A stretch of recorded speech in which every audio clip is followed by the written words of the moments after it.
Hola a todas y a todos que se están sumando a un nuevo capítulo de nuestros queridos podcasts que estamos publicando todas las semanas a través de nuestras distintas plataformas digitales.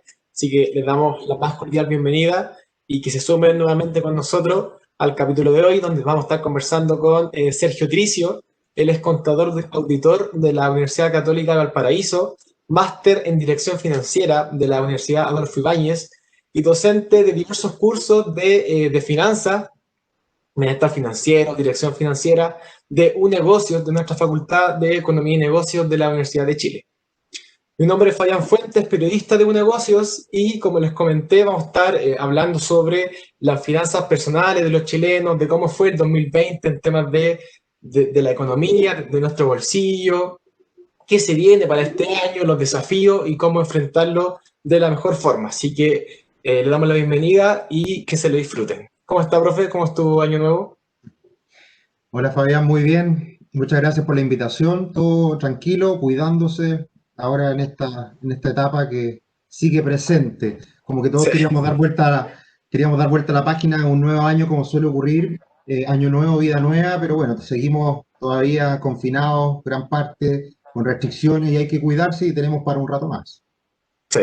No, y además que con el permiso de vacaciones que dieron, los aumentos van a, o sea, los contagios van a aumentar mucho más, así que a seguir cuidándose.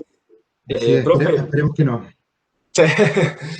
Profe, bueno, como le comenté y que nos cuenta a nosotros, a la comunidad que nos está escuchando, ¿cómo evaluó usted el año 2020 en cuanto a las finanzas personales de todos los chilenos y a qué cree usted que se debe ese resultado?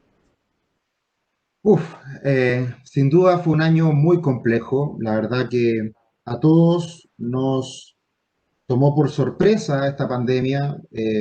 La verdad que era un evento absolutamente inesperado que paralizó el mundo por algunas semanas y meses y nos llevó a una recesión en muchas partes del mundo muy importante, pero que se logró revertir de manera también más o menos rápida por un sinnúmero de ayudas que llegaron por parte de los bancos centrales, de los gobiernos, etcétera. Y en Chile se perdieron muchos empleos, lamentable.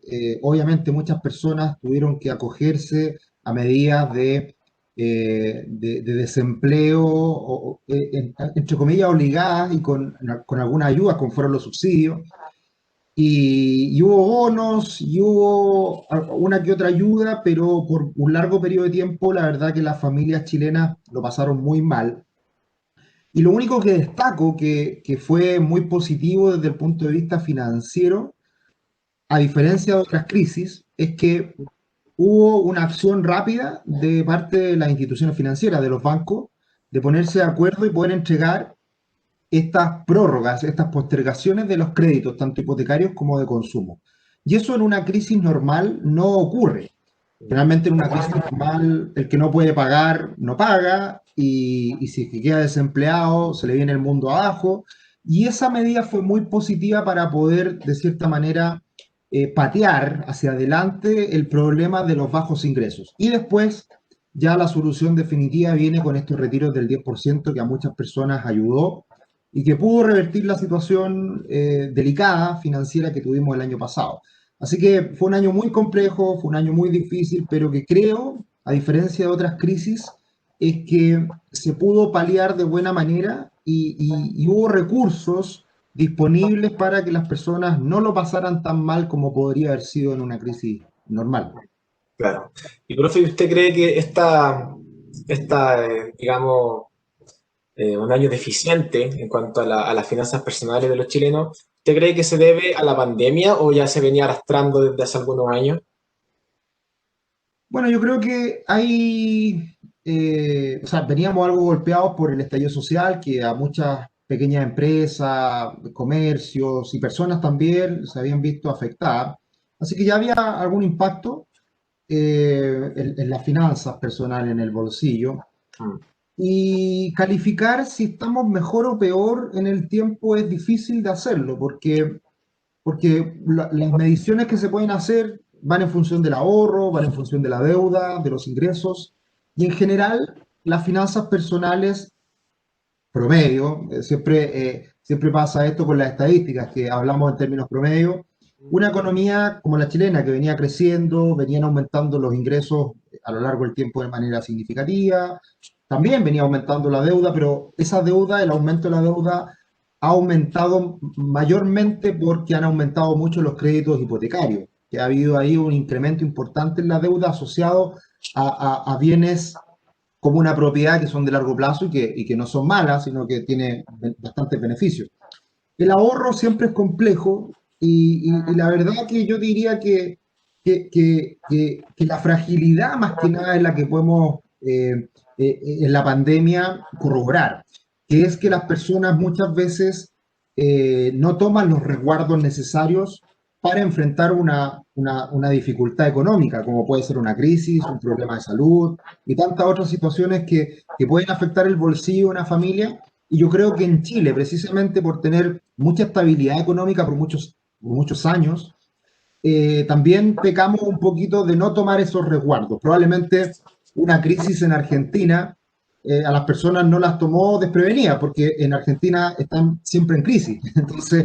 Entonces, por ese motivo, cuando uno ha vivido situaciones complejas más constantes, uno sabe que en una crisis, en un desempleo, en una enfermedad importante, uno tiene que sacar ahorros y tiene que saber sobrellevar esa situación. Entonces, yo creo que eso precisamente deja como secuela la pandemia, de que realmente nos dimos cuenta que somos frágiles y que hay que estar preparados ante una dificultad como la que vivimos.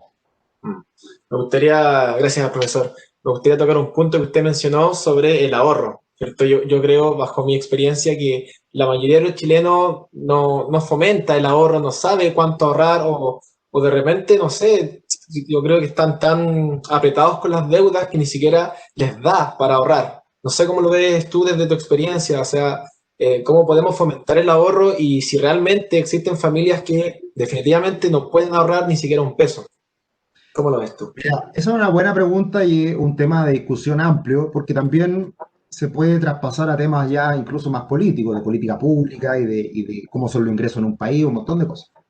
Pero yo desde el punto de vista de asesor, de estar acompañando a personas y tener diferentes realidades con las cuales me desempeño en el día a día, yo te puedo decir algo que es categórico, y es que una persona no porque gane 10 millones de pesos mensual no va a tener deudas y no lo va a pasar mal a fin de mes. Y eso a cualquier persona puede ser chocante. Oye, ¿cómo no vivir con 10 millones de pesos? Hay gente que gana 10 millones de pesos y no le alcanza. Y eso no pasa porque no tenga el dinero suficiente para ahorrar, sino que es netamente un tema de comportamiento. Es un Sí. tema de que nosotros queremos todo para hoy. Hoy día está todo a la mano. Tenemos las tarjetas de crédito, ofertas por donde, en todas partes. Y por lo tanto la tentación es muy grande. Y ahí necesitamos tener nuestro autocontrol. Y yo diría que el gran problema del ahorro y lo difícil de poder ejercerlo, de comenzar un plan de ahorro, es que en general el, el objetivo o la meta o a lo que queremos lograr con ese ahorro muchas veces se ve lejano o se ve eh, difícil de alcanzar en un periodo de tiempo razonable. Entonces, yo diría que lo más importante para diseñar un plan de ahorro es comenzar, es partir con lo que sea. Y tú me decías, hay personas que no pueden ahorrar ni un peso. Sí, pero, pero también se gastan 500 pesos, 1000 pesos, 2000 pesos en un juego de la lotería, en algún gustito, en una cerveza. Y finalmente siempre existe espacio para uno poder ahorrar, aunque sea 2000, 3000, 5000 pesos. El tema es tener el hábito y tratar de que eso pueda conseguir un objetivo que sea eh, fácil de identificar y motivante para que de esa manera las personas se auto eh, obliguen a ahorrar en el tiempo. Yo creo que eso es muy importante y un tema de comportamiento en definitiva. Como ahorrar para una meta o un objetivo en específico, como vacaciones del próximo año o no sé, comprarse un auto, pero la idea es como comprárselo al contado e ir ahorrando mes a mes y no endeudarse con un crédito, ¿o no? Eso es lo que entendí. Eh, Sí, o sea, a ver, tampoco hay que demonizar el crédito, tampoco hay que demonizar la deuda. El gran problema de la falta de educación financiera es que la gente no sabe tomar una decisión de cuál deuda es buena o mala. Ese es Claro. el problema, pero tomar una deuda buena, tomar una deuda con tasas de interés razonables, no es malo.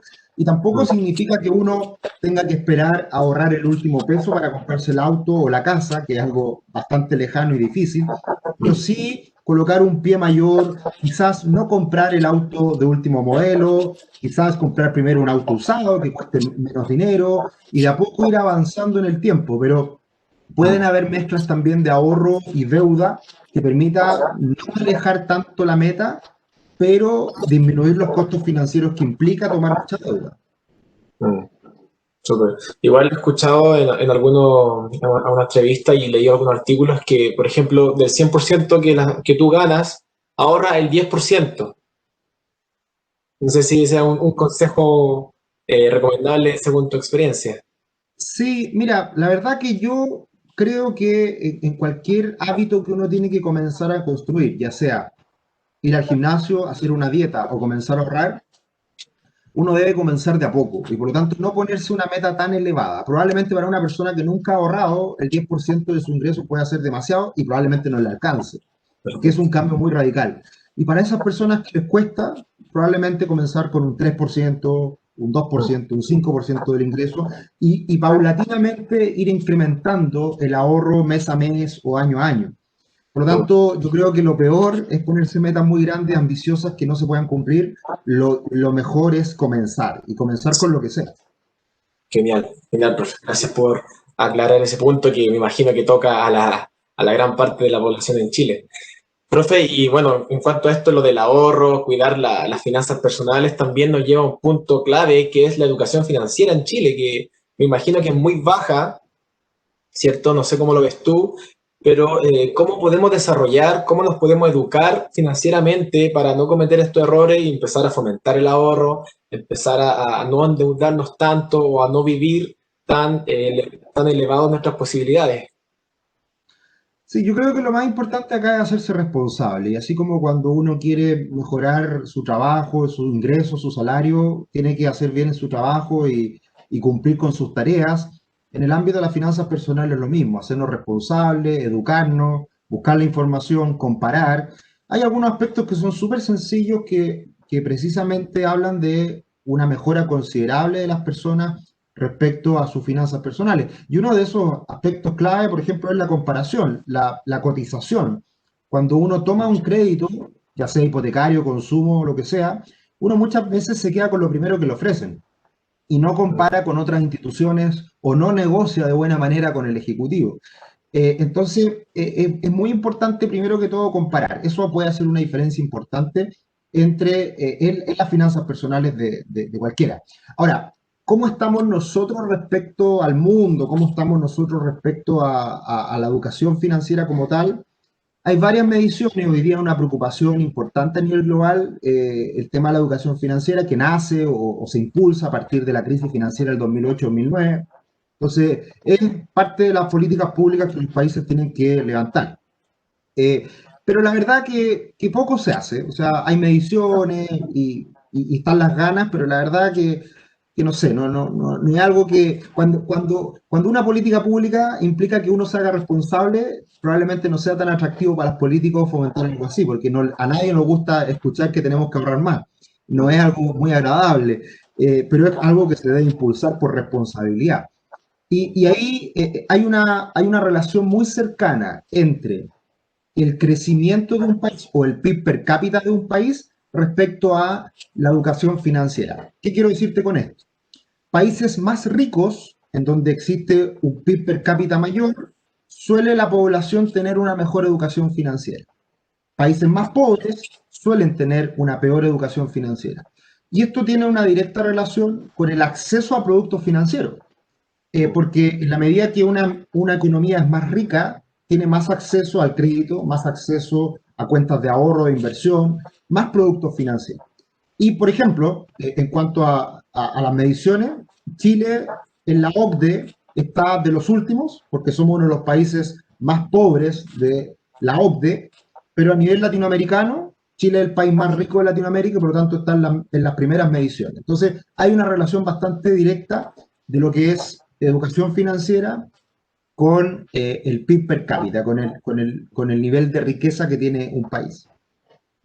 Y por ejemplo, profe, no sé si usted recomienda empezar a leer un poco más sobre la educación financiera o empezar a, no sé, ver videos en YouTube, empezar a escuchar podcasts. ¿Usted cree que sean suficientes como para empezar, así como para recién empezar a interiorizarse dentro de este mundo que obviamente es muy, muy fundamental para nosotros, para las personas? Totalmente, yo ya llevo muchos años metido en este mundo, ha sido para mí de gran interés el buscar más información respecto a la educación financiera. Hay muchos libros que son muy interesantes de poder adentrarse en este mundo. También podcasts. O sea, hoy día la educación está al acceso de todo. Hoy día la verdad que es muy fácil poder encontrar la información. Y como tú bien decías, está en YouTube, libros. Nosotros tenemos de hecho un canal en YouTube en donde vamos subiendo mucha información, obviamente la universidad también. Entonces, la verdad que hay muchas opciones.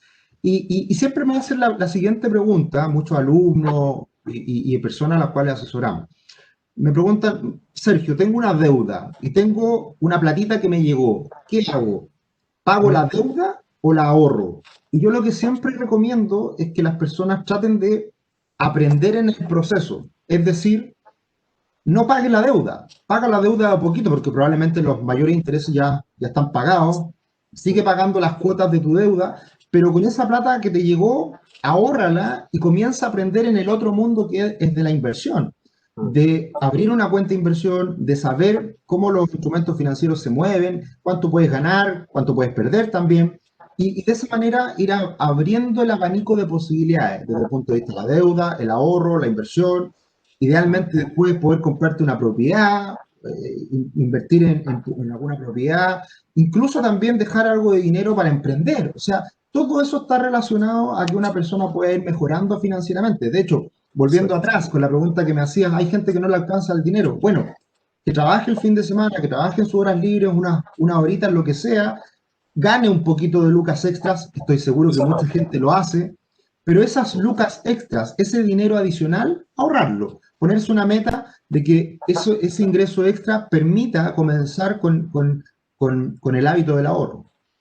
Mm, Perfecto, genial, profe. Y por ejemplo, cuando la gente empieza a tener esta luca extra, empieza a ahorrar, la vuelve a invertir, yo creo que el principal error es que esa inversión después la gastan en vez de reinvertir en lo que están, por ejemplo, en su emprendimiento.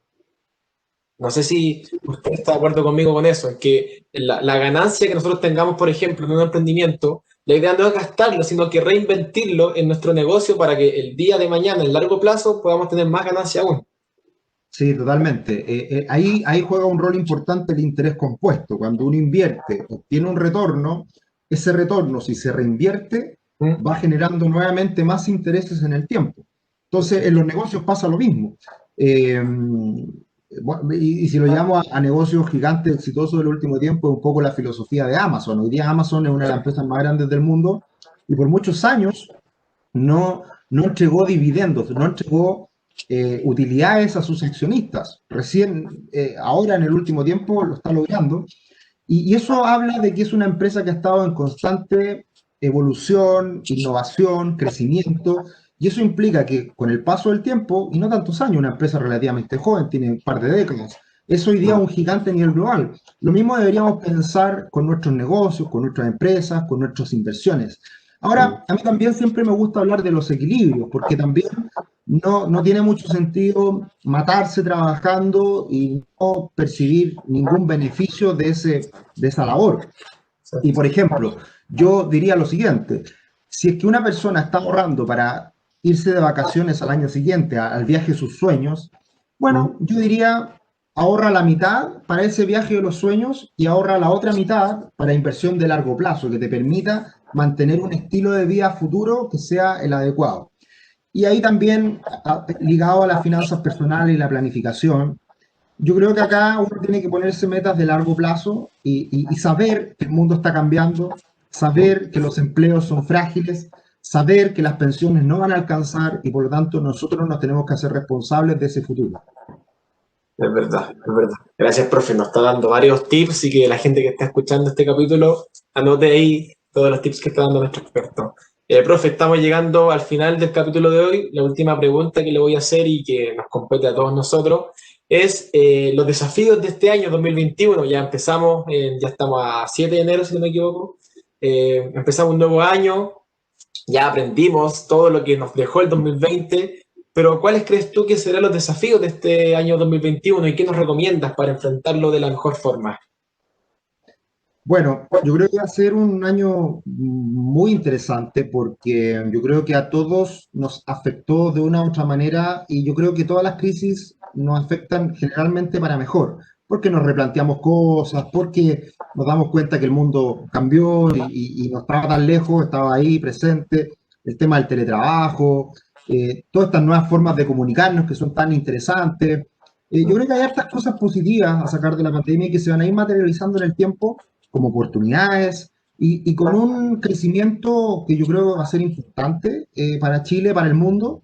Por lo tanto, cuando hay crecimiento, cuando las cosas mejoran, hay oportunidades, hay que tomarlas. Y yo creo que el desafío está en seguir aprendiendo, reinventarse. Y con todo lo que ha pasado, uno debería hacerse la siguiente pregunta. ¿Estoy preparado para lo que viene en los próximos 5 o 10 años en el ámbito laboral? ¿Tengo las herramientas?